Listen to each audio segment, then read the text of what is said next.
ষড়যন্ত্র করে 11 দলকে হারানো হয়েছে। তারপরে এই রায় কেন মেনে নিলাম? এখানে একজন আপা রিকনসিলিয়েশনের কথা বলে গিয়েছেন, ধৈর্যের কথা বলে গিয়েছেন, জাতিকে গৃহযুদ্ধ থেকে বাঁচানোর কথা বলে গেছে। 17.5 বছর পরে এই নির্বাচন নিয়ে ষড়যন্ত্রের ফসল হিসাবে যদি আমরা সেদিন রিভোল্ট করতাম, এই নির্বাচনের ফলাফল প্রত্যাখ্যান করতাম, তাহলে দেশে বিশৃঙ্খলার সৃষ্টি হলে এর শেষ কোথায় গিয়ে দাঁড়াতো কেউ জানে না। 11 দল দায়িত্বশীলতার পরিচয় দিয়েছে, কিন্তু সাথে সাথে 11 দল এটাও বলেছে নির্বাচনে এই ষড়যন্ত্রের ফল মেনে নিলেও আমরা গণভোটের রায়কে অগ্রাহ্য করতে দেব না। এ পর্যন্ত 10 থেকে 11 বার আমার কাছে ফর্মাল প্রপোজাল এসেছে যে আসেন আমরা সংস্কার করার জন্য, সংশোধনের জন্য একটা সংশোধন কমিশন করি। আমাদের পরিষ্কার জবাব, সংশোধনের জন্য কোনো কমিশন লাগে না।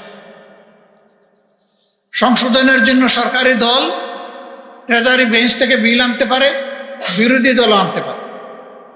সেই বিল আসবে, বেটিংয়ে যাবে, আবার ফিরে আসবে, তারপরে আলোচনা হবে, আলোচনার পর ভোটে যাবে, ভোটে যদি এটা গ্রহণযোগ্য হয় তাহলে পাশ হয়ে যাবে। এটার জন্য কোনো কমিশন লাগে না। এখানে সংশোধনী কমিশন করার জন্য গণভোট হয় নাই।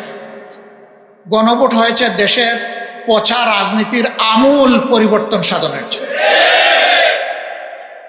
ফ্যাসিবাদের মূল কেটে দেওয়ার জন্যে।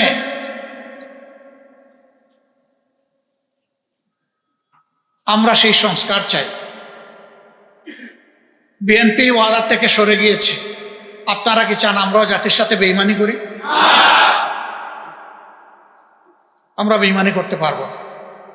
আমরা জাতিকে কথা দিয়েছিলাম, আমরা সেই জায়গায় আছি এবং আমরা কনফিডেন্ট, আমরা গভীর আস্থাশীল জনগণের 70% মানুষের দেওয়া এই ভোট বৃথা যাবে না।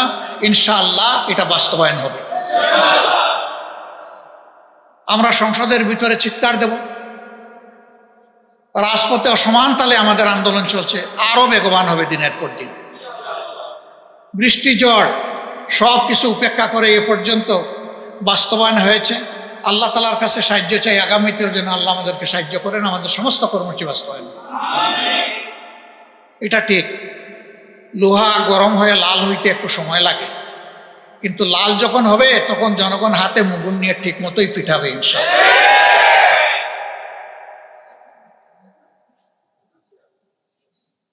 আমরা দীর্ঘদিন একসাথে মজলুম ছিলাম, আন্দোলন করেছি, সংগ্রাম করেছি, নির্বাচন করেছি, সরকার পরিচালনা করেছি, রাজনীতি করেছি, কিন্তু এখন আমাদের কোনো কোনো বন্ধুর ভাষায় বক্তব্যে মনে হয় তারা জীবনে আমাদেরকে কোনোদিন দেখেননি।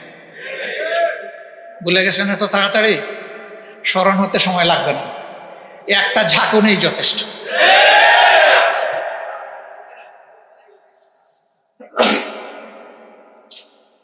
আমরা বলবো আমরা মান অভিমান ছেড়ে দিয়ে জনগণের রায়টাকে সম্মান করি। সংসদের ভিতরে বলেছি যদি এটা সম্মান করেন তাহলে এই সংসদ সম্মানিত হবে, যদি সম্মান না করেন তাহলে যেখানে স্পিকারের অনুমতি লাগে না ওখানে বক্তব্য হবে। তবে হ্যাঁ, এই দেশকে আমরা ভালোবাসি, কোন অশুভ শক্তিকে মাঝখান থেকে খেলতে দেব না ইনশাআল্লাহ। নাক কান সজাগ রেখেই আমাদের সব কাজ চলবে এবং সময় মতো জনগণের আকাঙ্ক্ষাও পূরণ হবে ইনশাআল্লাহ। আমরা কোনো ফ্যাসিবাদ নতুন হোক পুরাতন হোক মেনে নেব না, এ বিষয়ে স্পষ্ট। জেল জুলুমের ভয় দেখাবেন না। একজন তো মাথা গরম করে সংসদের ভিতরেই বলে ফেললেন এইটা না করলে ওইটা না করলে পরিণতি এমন হবে। আমরা জবাবে বলেছিলাম 55 বছরে এই পরিণতি দেখে দেখেই বাংলাদেশ আজকে এই জায়গায় এসে দাঁড়িয়েছে। ও ভয় আমাদেরকে দেখাবেন না। সর্বোচ্চ পরিণতি কি? ফাঁসির তক্তা। এর উপরে তো দুনিয়ার কোনো পরিণতি নাই। অথবা একটা গুলি। আলহামদুলিল্লাহ, দেশের জন্য, জাতির জন্য, আল্লাহর জন্য প্রস্তুত আছি, কোনো অসুবিধা নেই।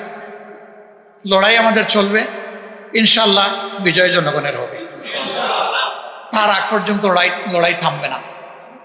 আমাদের আলোচনা চলবে, কথাবার্তা হবে, ন্যায্য কাজে সরকারকে সহযোগিতা করব, কিন্তু জনগণের অধিকারের ব্যাপারে এক চুল পরিমাণ ছাড় দেওয়া হবে না।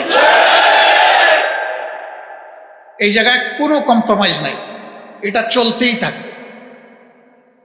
সম্মানিত বন্ধুগণ, আজকের এই সেমিনারের মধ্য দিয়ে আমরা এই বার্তাটাই জাতিকে দিতে চাই যে হে জাতি, আপনাদের রায়ের আমরা অপমান সহ্য করব না। আপনাদের রায়কে সম্মানিত করার জন্যে আমাদের লড়াই চলছে এবং আমরা আপনাদেরকে নিয়েই বিজয়ী হব, আপনাদের জন্য বিজয়ী হব, বাংলাদেশের জন্য বিজয়ী হব।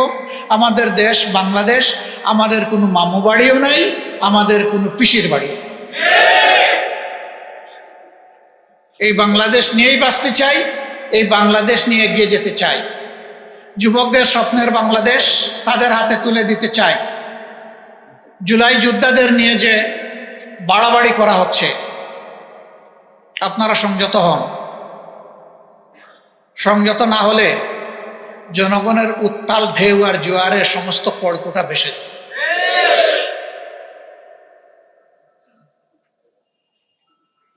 আইন আমরা হাতে তুলে নেওয়ার পক্ষে নই, কিন্তু আমরা তাও বলবো যে কেউ শালীনতার সীমা লঙ্ঘন করে জুলাইকে অপমান করার দুঃসাহস আর দেখাবেন না।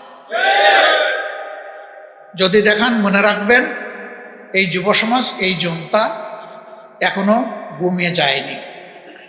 যারা সশস্ত্র বাহিনীর সামনে খোলা হাতে দেশপ্রেম নিয়ে দাঁড়াতে পেরেছিল, আজও তারা দাঁড়িয়ে আছে। আমরা ঘুমাইনি, আমরা ঘুমাবো না। আল্লাহ হাফিজ।